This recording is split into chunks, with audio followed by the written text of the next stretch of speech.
Okay, let's start this rundown with Kawasaki. First, their 250 lineup, Monster Energy Pro Circuit Kawasaki, and the big changes there. Levi Kitchen is in, and this was a late deal. We heard about it all summer. Was it going to happen? Was it not? In the end, Max Vohland goes over to the team as a fifth member, and the young talent of Jet Reynolds and Ryder DiFrancesco, who were prospects for Kawi for a long time, are out. So let's start with Kitchen. I really feel like he's knocking on the door. He could become the guy in this 250 class, but JT, he's leaving Yamaha, which has been the strongest 250 team for a long time. Yeah, it's an interesting move all the way around. And I think it was a coup. This was a coup for Mitch Payton and his squad. And also a very interesting decision, as you mentioned, for Levi Kitchen, because most riders do not want to leave that team and maybe just the motorcycle itself. But if you're Mitch, you have to be smiling because, as you also said, Levi looks like he is on the precipice of getting on a streak here. If you looked across the landscape and said, okay, who can come in and fill the void of a Hunter Lawrence? Who could get on a winning streak here and become the guy? It could be Levi Kitchen. And it's really just finding consistency for Levi, because he would go out and win a moto and you're like, there it is. That's the guy we're all looking for. But then he would follow that up with a ride like he had at Budds Creek, where everybody's scratching their head and he's riding around in 12th place.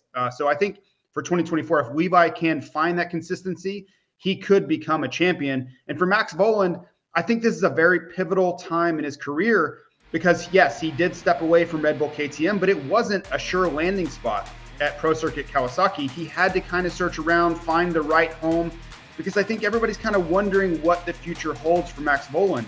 They know potential is there. They know the talent is there, but the results are fleeting. He really hasn't blossomed into the rider that many people pointed him into becoming.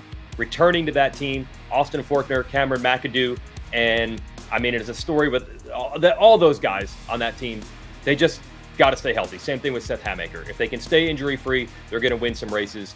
Now, let's go to the 450 side. It doesn't look like there's a change because it's still Adam Cianciarulo and Jason Anderson who are already on the team, but it is a change because Anderson's deal was up. His 2023 season was not as good as 22. So refreshing to see this kind of loyalty from rider to team. They gave him a new deal anyway. Well, I think they're hoping that Jason Anderson gets back to his 2022 form, because I don't think there was any question about whether that was a successful a team and a whole dynamic that they had going on over there. But they need to find whatever that fire was, and whether that was inside Jason Anderson personally, or whether that was a setting that they got away from, whatever that was. If they can get back to that place, then everybody wins, including Jason Anderson.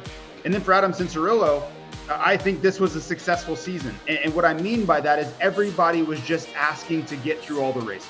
Just make it to each weekend, race through every Saturday night, and let's see where we end up.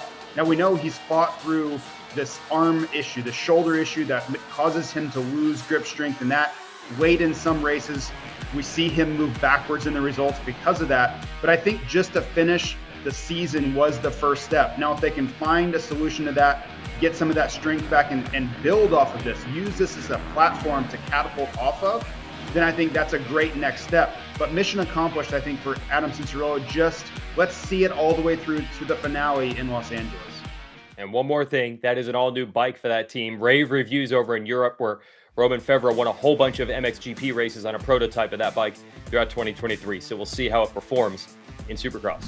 Hi folks, Lee Diffie from NBC Sports here. If you truly enjoyed what you just watched, you can get more news, interviews, and highlights by subscribing to the Motorsports on NBC YouTube page. You can get it all, so go for it.